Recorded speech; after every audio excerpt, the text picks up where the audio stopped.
Hanya di Indonesia, negara dan pengusaha kalah oleh parkir liar.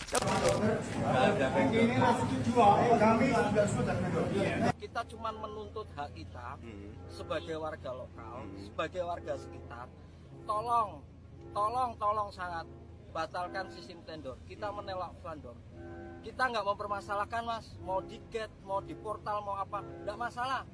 Selama itu untuk kemajuan gacuan, kita nggak menolak itu. Kalian pasti udah lihat kan, lagi rame nih video aksi yang dilakukan oleh juru parkir di Migacuan Pekalongan. Ini kelihatannya sederhana, tapi ini bukan pertama. Sebelumnya pernah di Sidoarjo, pernah juga di Surabaya, dan daerah-daerah lainnya. Bahkan termasuk pernah di Pasar Seketeng di kampung saya. Tapi kalau ditarik lebih dalam, ini bukan sekedar soal parkir, ini soal kepastian usaha di Indonesia. Pertanyaannya, kalau setiap kebijakan bisnis bisa ditekan oleh aksi demo seperti ini, siapa yang berani investasi di Indonesia? Mari kita bahas.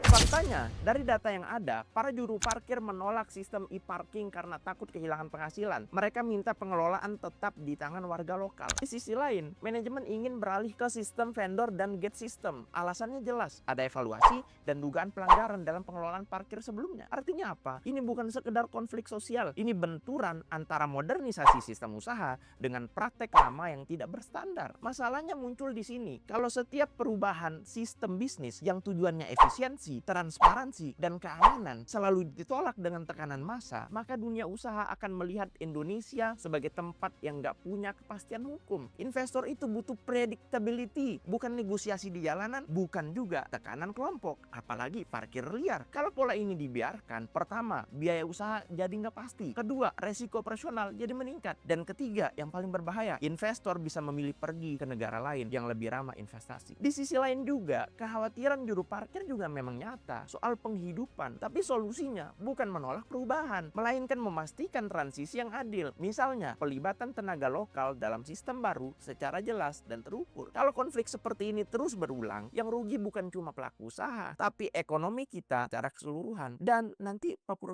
malah makin jadi kurus gara-gara ekonominya jadi nggak berjalan. Tapi gimana menurut kalian? Jangan lupa follow